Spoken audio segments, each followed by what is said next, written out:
Hello, everyone. Welcome to this week's FPV Podcast. This week, we got a somewhat of an international guest, somebody that we've been wanting to talk to for a while. But before we introduce him, Elvin, what do you got for us today?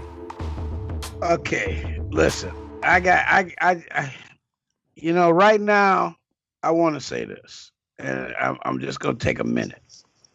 All this drama is so much full of crap. All this drama is so much full of crap. You know, RR, MGP, JS, all these guys, man. Hey, everybody stick to what you know. Keep flying. Don't get involved in the drama. Stay out of the drama, please, because it's not good for the community. It's not good for yourself, and it's not good for those that are around you. Please stay out of the drama. We've done well as a community in the last 4 years, and we need to stay this way. I know some people are out here for money, and they're trying to make an empire. And let that empire, if it's going to be an empire, it'll be an empire. If it's not, don't involve yourself in the drama, because you can get tied up in some stuff that you just can't control. And other than that, I want to say, have fun. Because that's the number one thing. Have fun. And let nobody tell you how you fly and whether or not you should fly or not. That's all I got to say. But peace. Man, he got serious today. Okay, now I'm gonna have to edit that out, which I'm not. Okay, so let's go ahead and continue on. Olaf, I'm not sure how you're gonna introduce yourself to beat that one, but go ahead and introduce yourself. So what's going on? I'm Olaf Viking FPV Hichwa, and I'm super hyped to represent my sponsors Pyro RC, Race Flight, Brain 3D, and then technically I'm not sponsored, but I'm working with Demon RC to develop some propellers. Oh, nice! I've actually talk about some prop design. I've never heard of Demon RC. We're gonna ask about that a little bit later. But Viking, first of all, I like that name. So tell me how you got that name. So my grandparents on my mom's side are both Norwegian. They were born in Norway. And we've always kind of had some Norwegian culture in our family. And I break a lot of stuff, and I'm very, very, very brutal with my gear. So Viking it is. Viking it is. I like that. Don't worry, you're on the right team, because everybody we talk to on your team likes to break stuff too. So. Likes to break lots of stuff. We send it. We send it. There we go. Hey, it's proven tough once they're done with it. They get their thumbs up approval. Hey, it is what it is. See, that's part of that drive that keeps these kids like Olaf going. Their mama and their daddy got multiple languages, and I'm serious. Like, because we have two. In my family, my wife is Samoan. So because we have two cultures in my family, and my wife actually speaks Samoan to the kids are learning something fresh and new and different. So they seem to have a little bit more education or thought process when they speak, Right. That's pretty awesome. Awesome. And just being exposed to different cultures is also important. Like, just, definitely knowing that there's other things out there, and, Definitely. So let's go ahead and get back onto the subject. How did you get into FPV, Viking?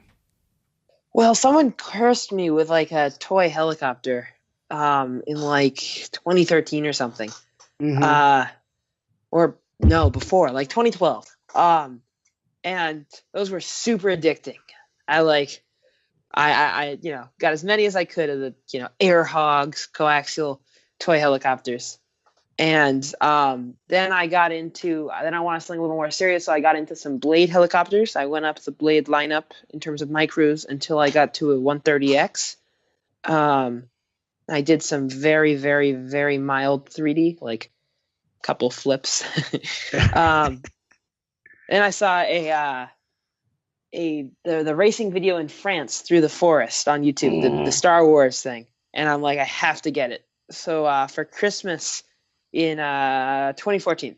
I asked for a budget for a racing drone, and I bought a Hobby King Thorax, which is some terrible plastic hexacopter. It's the one with the honeycomb, right? The honeycomb base. Right, exactly. Oh, you know it? Yeah. That's awesome. I do. I've had 2 of them. Oh my gosh. Ugh. Emergency frames, right? Emergency frames. Yeah, good old Afro ESCs. Right. Which motors did I get? I think I got 1806s. 2204s weren't a thing yet. The Hobby King 2204s. Only the KK2 was out when I got that. And I didn't want to get a KK2, so I got a Vector, an Eagle Tree Vector, and I wanted to put that in a racing quad. Yeah. Oh my got gosh. It? Well, shortly I realized that this was not going to work. And also, Hobby King took like 3 months to ship it. Right. And That's so I'm normal. just like, screw this. I'll cancel the order. And right when I want to cancel, they ship it like a day after, and they don't get a chance to read my email. So I ended up sending it back and getting a good old proven X-Hover MXP 230. Okay. Now that there you go. Great. I mean, great setup for the time. Naze, when it just came out, the Naze was the hottest thing in the world. Right. Cobra Motors. Actually, the Cobras weren't really out yet. I bought Sunny Skies, and Daniel just sent me Cobras instead, and he's like, "Trust me, dude, these are a lot better." And I'm like, "I'm down." So I got Cobras, MXP 236 millimeter arm, thick frame, Naze 32. These Cobras? Hell yeah! He still has them around. Hey, I got 8 of those. I use them from time to time to show everybody that the old stuff still works. Yeah, I mean those were such a leap forward in motor. I mean, I never flew anything else, but judging from everyone else's idea, those were crazy. Well, those were the first motors that it said 2204 on it, but it was actually a 2205. Right. And I remember because I went to tell somebody, "Hey man, I think I got some special motors," and they were like, "They're not 2205." And we got into an argument. When I got home, they sent me an email. They are 2205. Whatever works. I was like, "Yep, told you." We'll have another motor argument tonight. Oh, yes. There we go. No. Yes, no. Elvin started another argument, but that's going to be a fun one for later. All right, so after you got your first FPV setup, was it just mostly freestyle? It was trying to stay in the air. I know that is. Every day after school, I would run home, do my homework as fast as possible, and then rip in my on the street, through the neighbors' yards, everywhere. I was a kid, so I got away with everything. Mm-hmm. Elvin does that. He can't get away with anything. Yeah, that was so fun. That was like the golden years of FPV. The golden years. You are not old enough to even say that. Okay. It was just it was so simple. I never broke anything. I crashed all the time. The quad literally oscillated so much that I couldn't get to full throttle because it would lose control. It'd shake so much that it'd kind of lose control. So I just stay low on the throttle. I kept getting oscillations. So I'm like, what do I do? So I called Daniel until he gave me his PIDs. He didn't want to. And that didn't help at all because copying PIDs never works. He was just learn how to tune it. Do you expect a 13-year-old to know calculus? I don't want to know how to tune. That is true. It's very hard to do. So what'd you do to get around that barrier? Did you just keep flying it like that until somebody just showed you? Just kept going. I flew that setup for 6 months, and it served me well. And then it finally broke. Everything broke at the same time. The flight controller fried. All the ESDs started acting up. The motors were so shaky that it wouldn't even really as soon as I got up even a little bit on the throttle, it would oscillate so it wasn't flyable, and everything was just done on that quad. It had been flown out. So I got an X-Hover Element, then an X-Hover MXP 180, then an X-Hover Bapu, a ton of X-Hover stuff. And then I started really flying like outside of my street. I learned the punch out because I could finally hit full throttle without my quad oscillating like crazy. I like went to the field and I started punching out, and that was so fun. I remember like it's like, whoa, there's a world up there. There's a world. I like that. Yeah. Up and away. So then I started like putting a GoPro on my quad and trying to freestyle. And I'm not a freestyle pilot. I'm a little too brutal on the sticks, Viking on the sticks. Right. So after I had my Alien, I got into racing, and I got a Hyperlight Evo. That started my Hyperlight craze. And like my Alien weighed a ton because it was a Mr. Steel build. And I got an Evo, and I was like, damn, that's so fast. It's so crazy light. And so I built another Evo, and I ripped those so hard. I got some like UTTs. I think I broke the top 10 on the Evo. Nice. And are you still on the list for that one? No, that was a while ago. Yeah, that was I think last time I checked I was like 30 or something. Hey, you're fast. And you're fast. So that's those lists. I'm gonna try and break some lists over. I'm gonna try and do it again over spring break this weekend. Nice. We'll see. So, like, when you between going to your freestyle and into racing, like, what caught your attention to actually flip you into racing and then just go full bore into that? Really, the community behind racing. I think I'm into racing just because it's like more, there's a community behind it no matter what. Like, you can't race alone. With freestyle, you can fly alone and be fine. But with racing, you're always with other people, and you're always so far on like the cutting edge of technology that you're always talking about the tech, and it's so fun. The community behind it is what got me into it. Oh, okay. Hey, you know what? That's actually a really good reason. A lot of people get into it for different reasons. That's a really good one. So once you knew that you were a racer, did you just go ahead and just dump all of your freestyle stuff and you just moved right into racing? Absolutely. I knew I didn't want to freestyle anymore. I mean, I raced like back in my X-Hover days a tiny bit. Like I went to a local race and I thought like, the first time I saw it, I was like, why is everyone going so slowly? Why aren't they all at full throttle? So like when I got on the track, I like lined up for a gate. I went full throttle, went about 10 miles past the next gate, turned around, lined up for that gate, went full throttle. And I was like, wait, why are they all so much faster than me? I hit full throttle so many times. And so, yeah, I learned a lesson. You learned a lesson. Yeah, I like that. And yeah, so I tried to improve my racing line slightly. Tried to stay in one.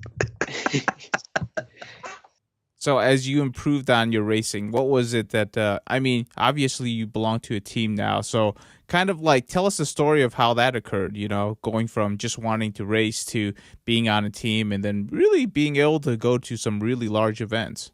Right. So I got my Evo and I got top 10 on the UTT, and I was like really bad in the local races. Like I was definitely closer to the bottom end. But I'm like, holy crap, I'm top 10 in the world and one of the most popular UTT tracks. I better get it together. And so I built a floss. The flosses were just coming out then. And I practiced again, and I got third on the next UTT. Oh, nice. And then Serge saw that, and so he messaged me. He's like, did I see you on the UTT leaderboard? And I was like, yes, probably. And he's like, time to sponsor you. And I was ecstatic. I was so hyped. It was my first sponsor, and look, I was a huge Pyro fan, like 100% fanboy. I only bought from them. I ran their motors, their frames, their everything. And I was so hyped. And so that really got me like fully into racing. When I was sponsored by them, I built a fleet of 5 quads, and it was like kind of right before the summer. And so that summer, I just flew every single day I could. The other days I was fixing. Nice. Like one day I remember I burned over 100 batteries and I felt so pooped. Oh, that's a mental drain, dude. Like yeah. I've done that, and that is literally mentally exhausting. To burn 100 flights is just mentally exhausting. Like I don't know how to tell any, like, just imagine working on the project that you thought that you just couldn't finish, and you finalish your accomplishment, and you just want to go sit down in a corner somewhere. Yeah, I mean, I slept so well that night, I'm sure. And he's a kid too. Come on now. Yeah. 100 packs. It's like that's a lot. Yeah. How long did it take you to do that? Oh, I got up at I got to the field by 7, and I wasn't out till sunset. Yeah. That's a long time. Yeah. It's just I went through 5 goggle batteries or something. God. I had 5 quads, and at the beginning, all the quads were pristine and perfect and 100% working. And by the end, all 5 of them were broken and had been fixed multiple times, so they were broken everywhere. Yeah, and bodgy field repaired. And so the next day, I worked on fixing it the entire day. There's a cost to running 100 packs while racing. Yeah, and I wasn't freestyling. I think I was practicing at UTT. I was sending it. He was sending it. See, that's the new, for you people that's not hip today, that's the new thing. He was sending it. He was sending the electrons down the track. There you go. Hey, for those people who are, not doing the UTTs, that's one reason why you should do them, because apparently there are some vendors still looking at those, and, you might get lucky if you're fast enough. But if you pop up. Dude, but those things are fast nowadays. I mean, the numbers on them are insane. I remember last year I hit one. I think I hit I was all happy and stuff, I got 18 seconds. So I was yeah, I'm on the list. And I'm looking and I'm I'm at the bottom. Damn. And then the next weekend, the name changed 3 times, Yeah. I mean, it's just practice. Right. Anyone can get from the bottom to the top. It's just stick time. That's what he said. He said, practice, practice, practice. So what did you do to practice? Did you just go out and fly a course you set up? Or was there a regiment that you kind of set up for yourself? I just fly as much as possible. I mean, as kind of sad as it sounds, I don't really look forward to flying that much anymore. It's just, you got to do it. I mean, of course it's fun, but it's not like it used to be where it's oh, I get to fly a pack. It's amazing. You just got to, even if you don't want to fly, you got to push yourself. You got to fly as much as possible. And you got to have friends that fly, because you'll stop. If there are no friends around, you'll stop. I mean, it does get a little old, but you got to keep it fresh. Keeping your setup the same makes you a lot faster, but then a dated setup makes you a lot slower. So you got to kind of find a balance. How do you know when it's time to change your setup? This is going to sound really bad, but right now, because 6S. I actually haven't tried 6S yet, but I think a good 6S setup will last you for the year. I mean, I got Floss 1. I had a Floss 1 with 2205, 2522 ESC motors, bullet ESCs, DYSF4. I stuck with that for the racing season. And then as soon as the racing season was over, I threw that away. And I switched to a Floss 2, which I like a lot more because it's top mount. I got a 4-in-1, and I tried a bunch of different motors, and I ended up with the 2405. So just I think the best way to do it is see what works for you during the winter, and then during the summer, before the racing season starts, buy as many as you can of the exact same thing. And if you already have one, unbuild it, and then prep all your components, set all your components on the desk, and build them all together at the exact same time. Build one first, that way you can measure out every wire, every little bit. And then clone it exactly. See, I like this. This is what I'm talking about. This is the thought process that a racer is supposed to have. This is what I like about Olaf right here, you guys. The fact that he thought of that was a brilliant point you've made, and you guys need to listen to what he just said. You take the ship that you done already completed, and you tear it down, and you duplicate everything on it, and then you put them all together, and then you ain't got to worry about nothing, right? Exactly. I like that. And I copy and paste the race flight. I say save firmware file, and then just dump it on all my quads. At the end, I was really mad. They didn't all weigh the same. Like 2 of them were a gram heavier than the other 2. It's a gram. Come on. Okay. No. Every gram counts, man. It's like I'm coming around the the file corner. out. He's like, yeah. Exactly. No, but then I'll be a gram in a different place. The balance will be off. This kid's gonna be an engineer. I can see it. He's Listen, working for NASA. Hey, hold on. Let me tell you something. Like, a guy came to me many years ago, and said, "I bet you can't make this helicopter lighter." I made the helicopter a lot lighter. It didn't survive the smallest of cracks. Right. That's my you know. Yeah. I mean, I don't know. Light quads are so much faster. They turn, like, if you have a light quad, you're instantly, like, much faster, but they break so easily. Right. It's like, last season I was running a super light build, 250 grams. But it broke so much. Like, so much. I hated it. Are you talking about the entire quad or just arms or just everything? Absolutely everything. Arms, like, I bought 100 arms, I think, or 50 arms. I went through all of them. Or almost all of them. But right now I'm running the C-Train 5mm 6-inch arms.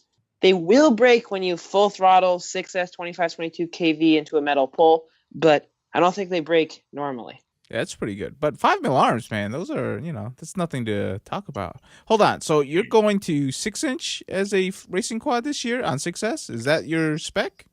Well, 6-inch arms, 5-inch props, because you get a better disc unloading with the 6-inch prop, the 6-inch arms. That's true. That's true.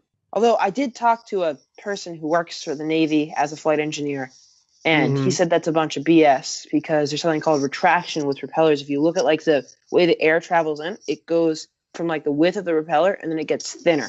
So he says there's no point in having extra space. It's actually completely useless, and that's why a lot of things have among a lot of other reasons, ducted fans work great because they provide more thrust, and ducted fans wouldn't work if you actually need more space, but they fly better, so who cares about that? Yeah, but that's about compression of air, and that's why a ducted fan works so well, because it's compressing the air into the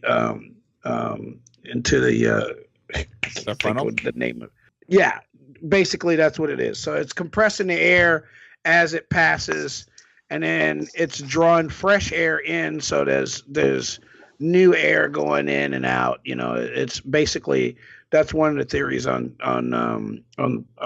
ducted fans. But what you're talking about is a prop unloading thing.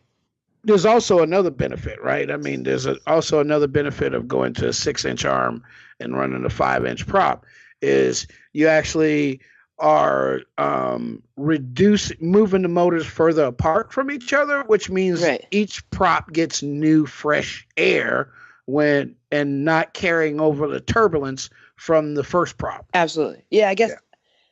I feel like it's more than that. I mean, like, the stretch X, like, the floss is pretty stretched.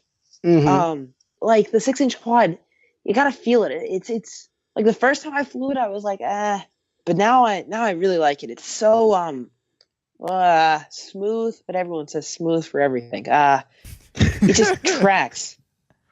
Yo, man, this new quad is so smooth. Right. Okay, so now that's a very interesting way of thinking about it. Now, obviously, going into 6-inch arms, you're going to be a little bit larger. Do you find that to be a disadvantage for you, or is that like there's really no difference for you? Yeah, there's so much less room in my backpack now. I meant on the track. No, 1 inch doesn't matter. If you're 1 inch away from a gate, you've got bigger problems. Right. That's kind of. Go ahead. Today I was flying, yesterday I was flying, and I was just sending it. I was just like pushing. I was at like 70 degrees of tilt in a really, really tight backyard track. just seeing how long my poor setup will last. Durability and I test. came around a tree and I was like, I like clipped it, but like I still made it around. That I was like going full throttle and I came around so tight and I just barely clipped it. And I was like, well, I guess if I had 5-inch arms, I would not have hit that tree. I have the DVR. It was like so close. Give or take, man. Give or take. If you like how it flies, then you're just going to have to Minuscule. deal with it. Yeah.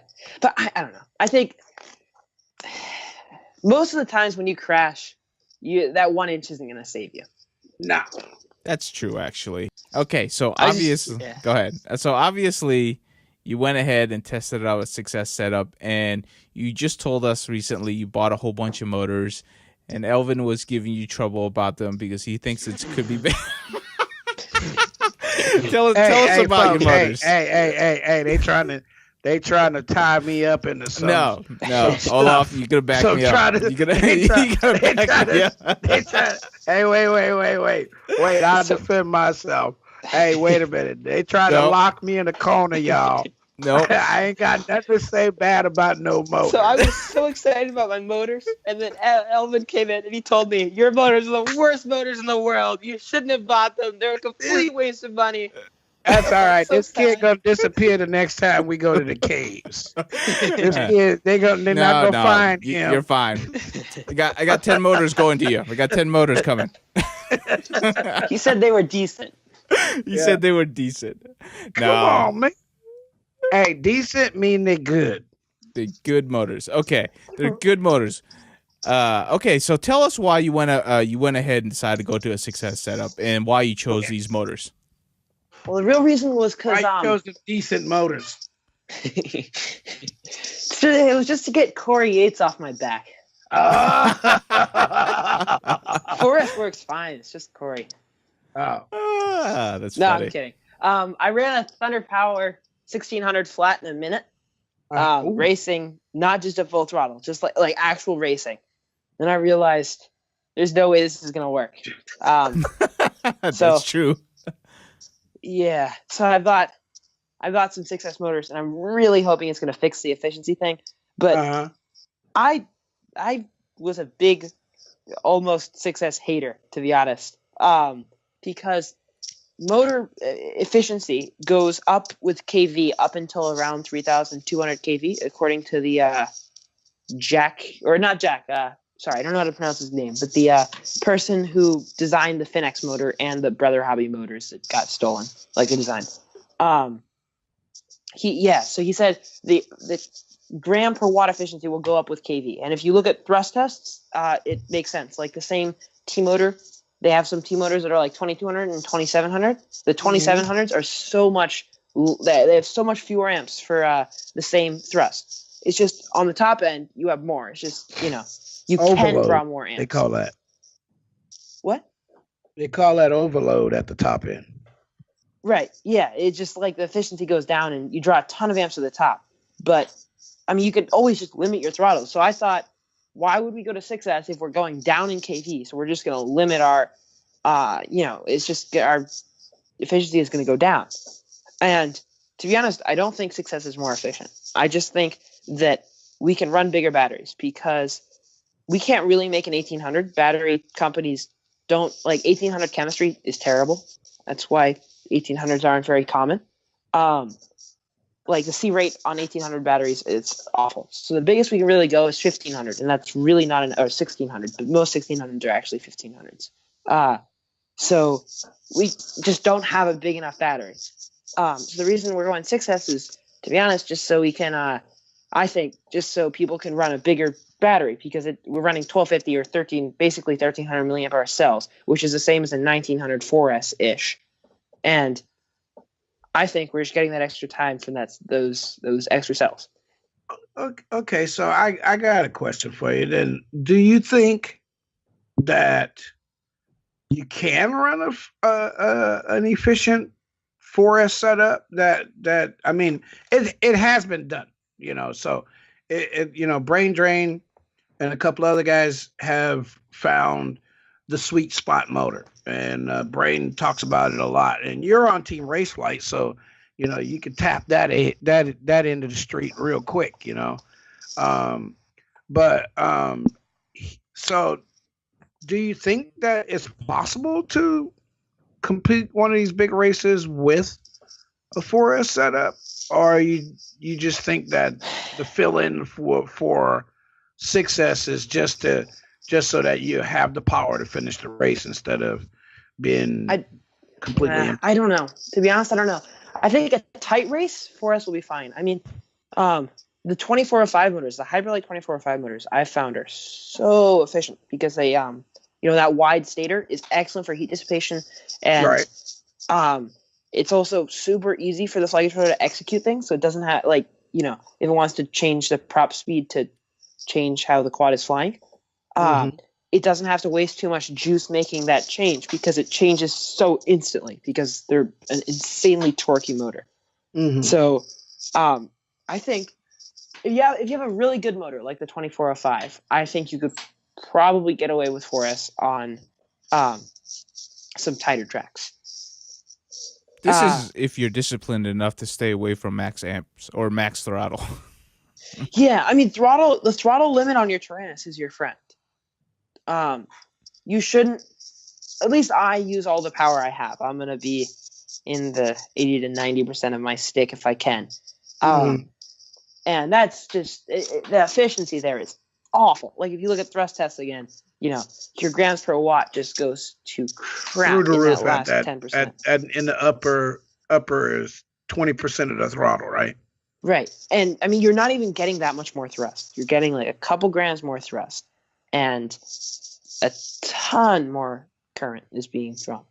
And but you're also increasing your acceleration because you're getting to the end of the throttle quicker, right?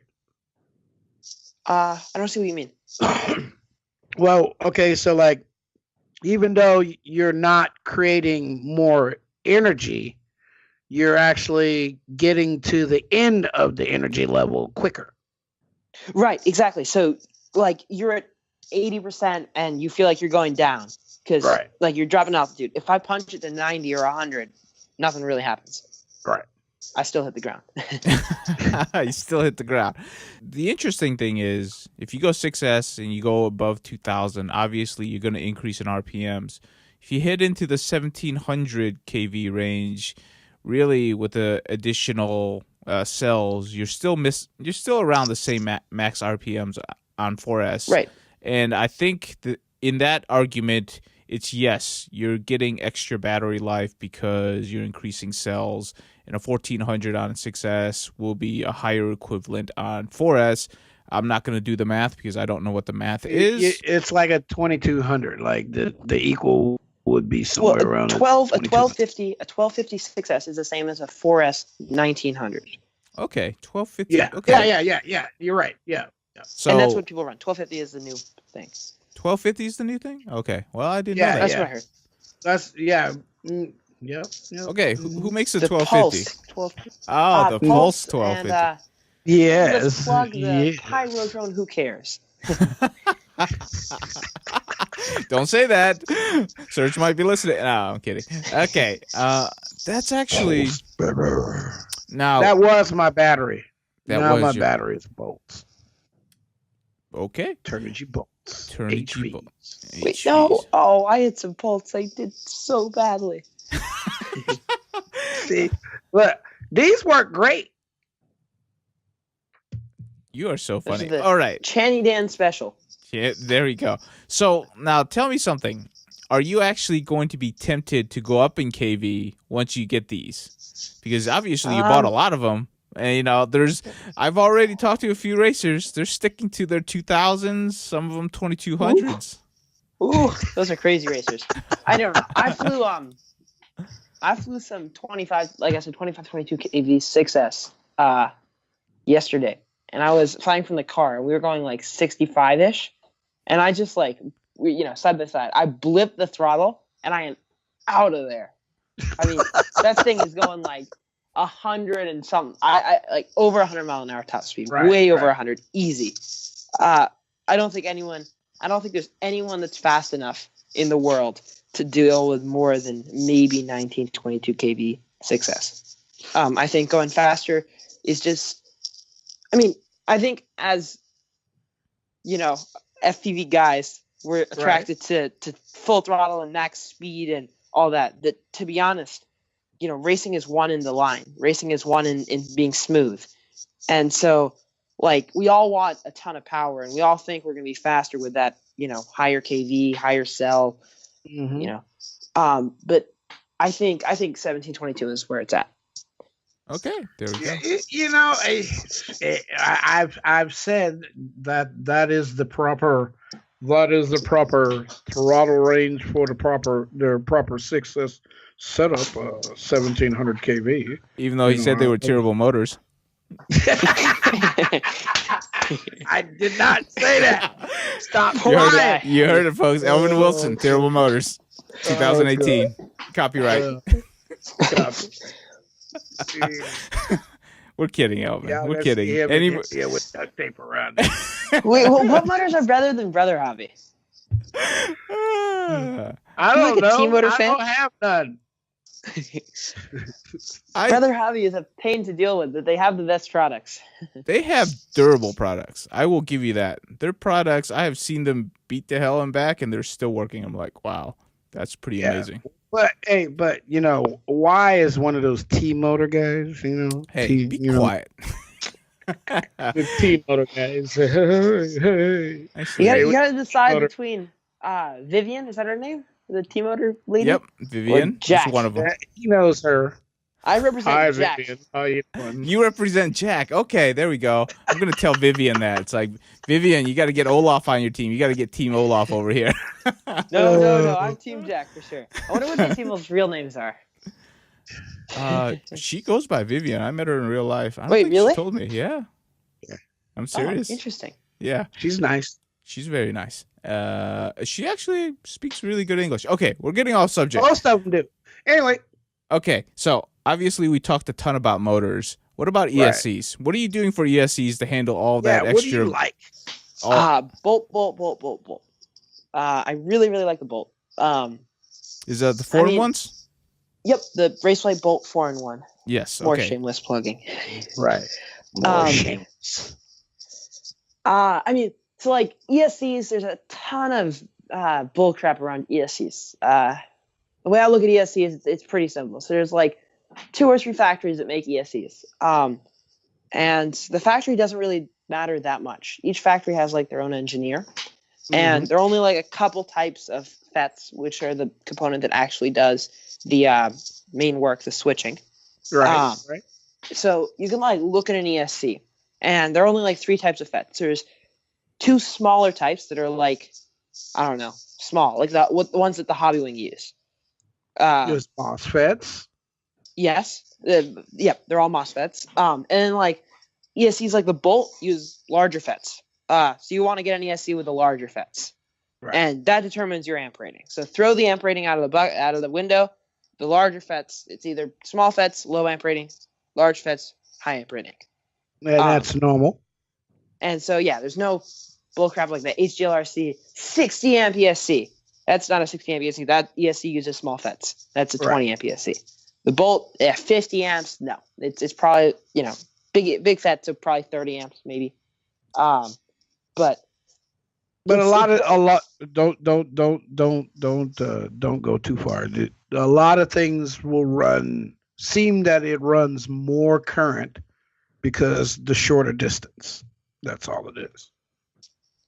Right, and we're rarely drawing 30 amps continuous. 30 amps continuous is what they can do, and our batteries, there's no way our batteries can do 30 amps continuous per motor. Right. Yeah, it would fry, or it would just explode. You would have a melted quad. Just kidding. Yes. You'd have your XT60 melted. Our XT60 is only 60 amps, so. Right. But they can hold. Okay, so I've actually pushed an XT60 till it popped, and they'll hold 110 amps. Not long. Not long. Oh gosh. Not at long. MDX, it was just a full throttle course, and I melted an XT60 together. See. And I was up next heat, and they're like, Olaf, You got to go fly. And I'm like, but my XT60 is melted together. I can't plug in a new battery. I remember that. How many quads did you bring down to MDX? Oh boy, not enough. By the end, I was literally running back and forth from the thing. Luckily I got out, because if I had to go again, I wouldn't have another quad. Isn't that? Didn't you crash? I got mid-aired twice. Yeah, that's what it was. It wasn't. I mean, we all consider it a crash, but I mean, it's not. That one wasn't your fault. You got mid-aired. A lot of that happened a lot at that race, which is kind of funny because that course is huge. Right. Like, it's how do you all on the same line? That course it was really easy to fly. It's just full throttle, and you got to be on that really good line. And so we're all on that exact same line. Consistency, baby. It's true, actually. That is like true. Like, you're really on it, and if you're off your line a little bit, you're going to be behind. Done. Right. Hey, how'd you like MDX? You actually performed really well down there. I think you got 10th place, which was actually really excellent considering, the level of competition, because pretty much everybody that's a racer was down there. I loved it. All the who is who's was there. That's why was there. No, I was just there as support. No, you just dragged me out of my house is what you did. Okay. Okay. So MDX was actually a lot of fun. We're glad you were down there. We didn't get a chance to speak, but obviously it was one of the. Yeah, that's true. That's true. Okay, so how did you get on? I mean, once you obviously Surge sponsored you. How'd you get onto the team? Well, the UTTs. I got top 3 on I think UTT 4, and Surge saw me. He PM'd me want to join? Time to sponsor you. That's what he said, and I was so hyped. I was a big pyro fan, and it was so amazing. And that was when you actually joined the team as well? Yep. Oh, okay. I didn't know it was the same thing. I thought sponsoring and joining the team were two different parts of what they were doing. Learned something new. That's some teams are like that, or some companies. With Team Pyro, if you're sponsored, you're on. Oh, okay. Well, that's good. All right, so let's keep it simple. Yeah, keep it simple. Let's get on to current events. Obviously, you just came out of Sebring, and we're getting into the summer season. You're obviously building some new quads, and you were saying you were obviously moving to 6S. Is there anything else that you're trying new this year? Because there's been a lot of rule changes. Yeah, I mean, I switched to a race flight stack after MDX. Mm-hmm. And like I said, I love the big fat ESCs. And I switched to 6-inch arms on a 5-inch prop for the floss. 6-inch 5mm arms on a floss 2.1 with the boomerang arms, because you can't run 5mm individual arms because you'll break the bottom plate on the floss. And I told myself, then I got some 25-22 KV motors, and I built all 5 quads, at the same time, identically, measured everything out, or all 4, sorry. And I told myself, there we go. That's my racing fleet. Not changing anything till the end of the season. Damn it, I just bought some 6S motors.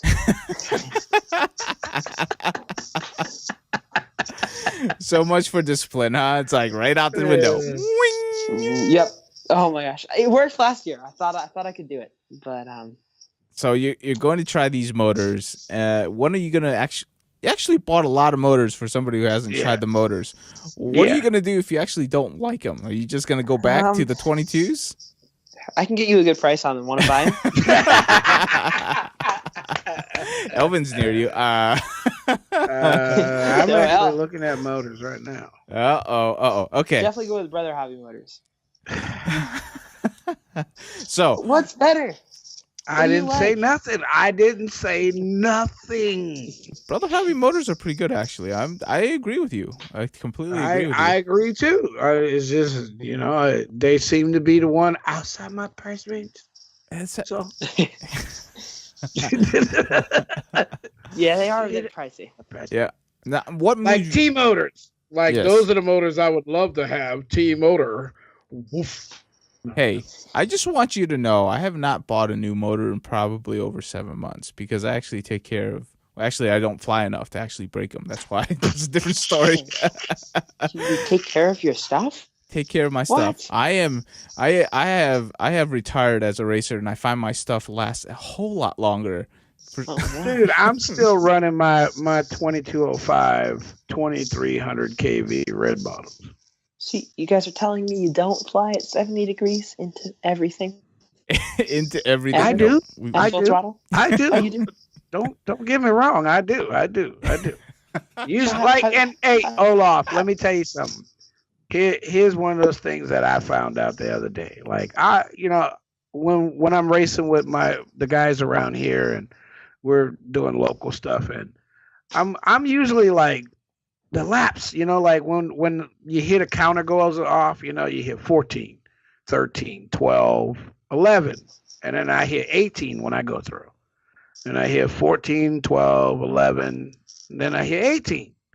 And I'm like, what the hell? So like I'm like open up, like, okay, this time I'm gonna get a lower count, right? So and I'm like, I know I'm going faster, 18.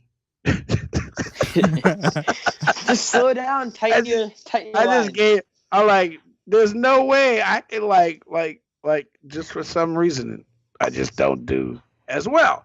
Now, got out to a different field with a couple of other guys, and I actually was in the lead because those other guys know how to beat me. That's what it is.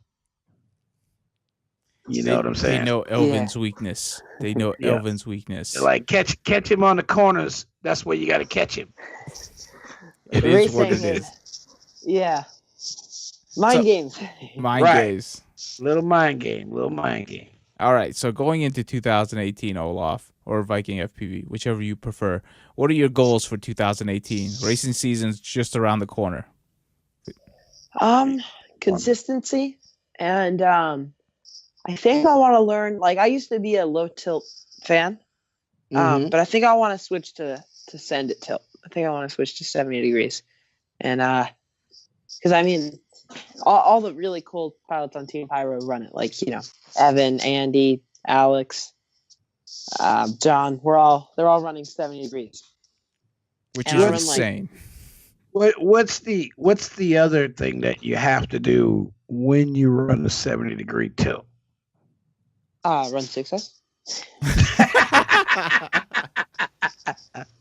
No. I'm like, what else do you like? Okay, so the camera's at 70 degrees. I mean, does it feel the same? No, it's so different. You never yaw. It's all roll. That's what I'm talking about. It's all roll. Because, like, if you think about it, if your quad's at, like, 90 degrees, if you, like, picture it yawing, it actually becomes roll. Right. So, like, through your FPV camera. So, like, it's all roll. And that's actually a lot better because, I mean, the way a quad yaws, it just spools up two motors and spools down the other two, right, to get the torque. And that's super inefficient. I mean, that takes like a lot of energy to do very little work. Right. And so when you go to 70 degrees, sometimes your efficiency actually goes up a little bit because you're using very little of that yaw. You're just using roll, and that's a lot easier on your setup because there's a much smaller RPM change. Right. And that's what I was talking about is like you find yourself adjusting for the yaw when you're flying. Let's just say when you're flying 35 to 50 degrees, right? You're like always like you gotta adjust, you adjust, and then when you get to like 70 and higher, it's less on the adjustment, it's more on your correction for your roll, because your roll becomes more excited, I would say. Is it? Yeah. Well, I mean, it becomes more useful. Useful. Okay. Yeah. I mean, you never, like, when you're running 45 degrees, you never roll alone. You're always, like, throwing in just as much yaw. But at 70 degrees, I mean, if you're tilted down a bit, you're at 90, so you could just roll and be fine. That's actually very true. You got to be careful though. You might fall out of the sky. Well, the other thing is blind running into stuff sideways like I do. It's I'm just not gonna also lie. your throttle stops like at 45. You can still punch it and go up. At 70, you punch it and you don't gain any altitude. It's Right. You're all like, pitch. what the hell? Yeah, I mean, it gets you, especially because you're like sitting at 80% throttle, and like we said, when you go to that 100, there's not much of a difference. Like you don't get Right. that much thrust in that top 20%, and so the ground sneaks up on you. It does sneak up Yeah. on you. This is the reason why so many crashes happen at the beginning. People go straight 90 and there's no lift, and then they just go right to the ground. And you're like, well, we know what happened there. Yeah. Sometimes you got to use that little pitch. Well, a little less pitch. Pop that nose up. All right. So obviously you're going to have some goals in terms of what you want to do in terms of your own pilot skills. Is there any goals about racing? Are you trying to get back into, I don't know, the regional finals, get into nationals, or is there any team goals that Pyro has put out? Yeah, I mean, our team goal is kind of often to beat Next Blades. That's a lofty goal right there. Yeah. That's a good goal. That is a good goal. So close every time. We're going to be racing in Open Grove. There's going to be a team race, and I am the designated, quote, XT60 boy. I'll be swapping out techs. Evan, Andy, and Alex will be flying Chief, Heads Up FPV, and Doma. We'll be flying in Open Grove. So that's a pretty immediate goal. Want to do well there. Beat Next Blades on our home turf. So like, is that one of the things, like, you don't race every race when you're on the team? Like, some races you're going to be there as part of the pit crew or part of the... Yeah, I mean, usually like Evan, Andy, and Alex are the fastest people on the team, and they're faster than me.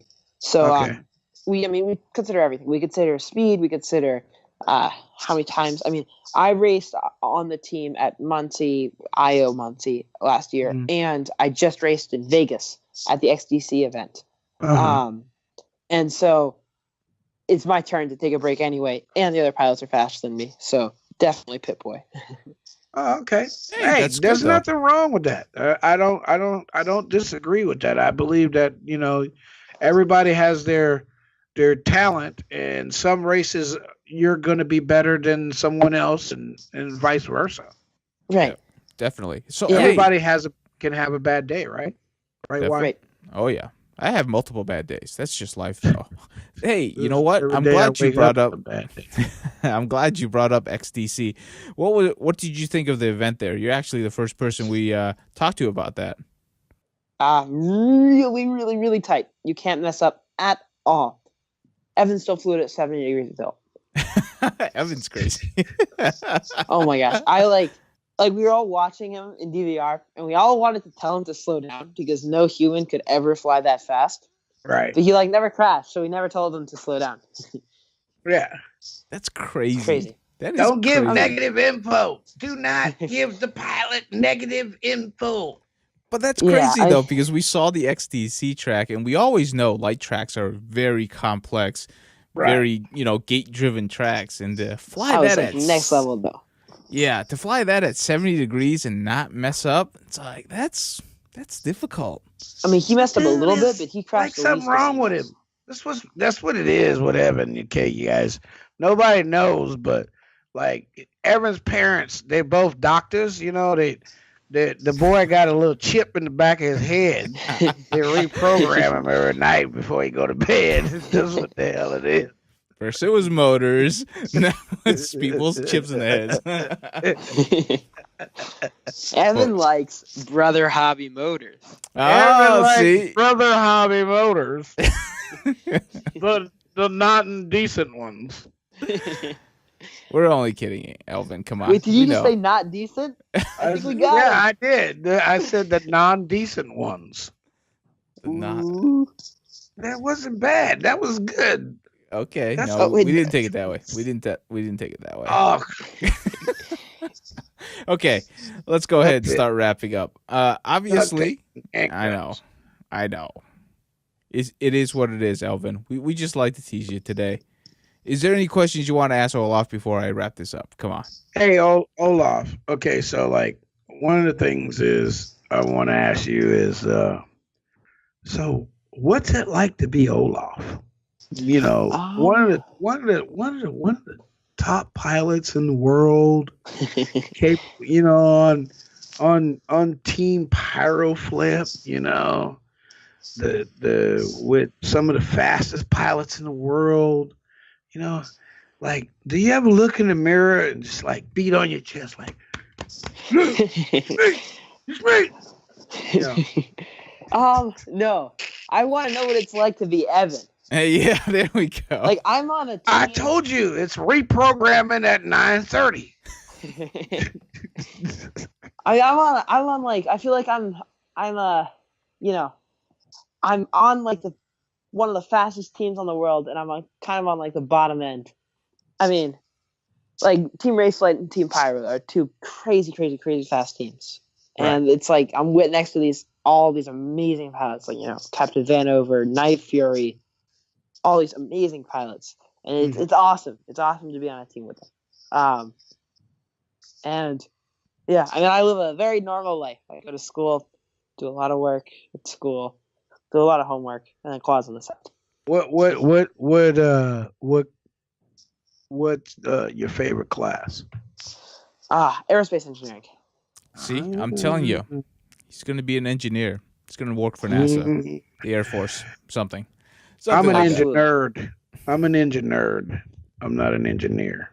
There's a difference. You don't have a degree? Is that I didn't finish the damn degree. That's what I thought. I knew that was going to go that way. One's enough, damn it. You know, that's how I look at it. Jesus, I got 5 kids, man. You try to do some homework around here with 5 kids screaming about me. You're so funny. Anyway. I want a 6S quad.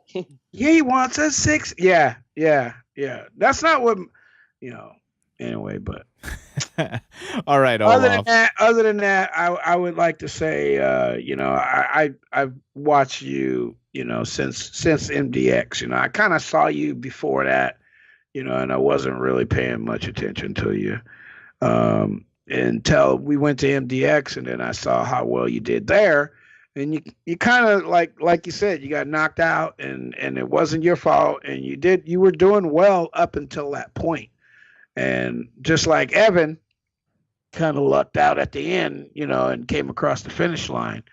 You know, so I you're doing good, man. Your practice thought processes seem to be solid.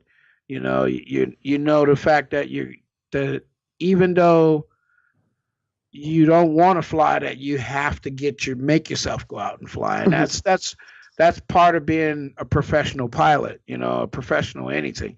You know, you have to remember that what got you where you're at is practice. And the more you practice, the more you can display the talents that you know, God or whoever gave you, you know. So keep that up. And, you know, it's a great thing to have, man. You know, as we get older, as you get older, things will happen a little less frequently for you. So, you know, also remember to help others while you're in the process. So, you know, you can keep going. Absolutely. Thank you. Great advice. Yeah, and I would say that I think you're on a great team. Just keep racing with Evan, and I'm sure, you know, you'll get just as fast. That's the best way to go about it. You just keep racing with Evan. Trust me, you'll get there. I believe in you. Yeah, we believe. Evan. You can't be as fast as him. Yes, you can. Yes, you can. Just keep racing with him. You will be. That's Spend a night at his house, and his mama put a chip in the back of your head. Yes, I want that. Make sure Evan listens to this podcast. Hey, Kevin. Now we know how. Wait, there's like before we get off of here, make sure remind me before we get off here. Why? Okay. Well, in that case, I'm going to start wrapping it up. Olaf, thank you so much for joining us. That was a fun hour of talking about quads and racing.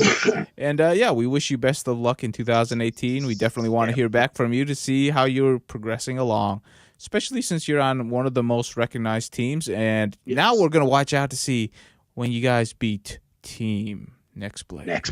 Dun, dun, dun. Thank you so much for having me. All right before we close, I got in Team Pyro, we're always having a contest to who can send it the most times in a podcast. So I'm just going to go ahead and win by saying send it. 30 more times. 30 more times. Come on, you got to make sure. Yeah, we'll send it. We'll help you out. Send it. Thank you very much. I wanted to give a little shout out at the end, kind of make some people watch and listen to the end. Anyway, so Zombie Diesel, what's up?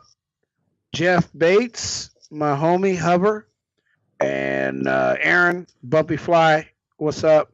My 2.5-inch brothers.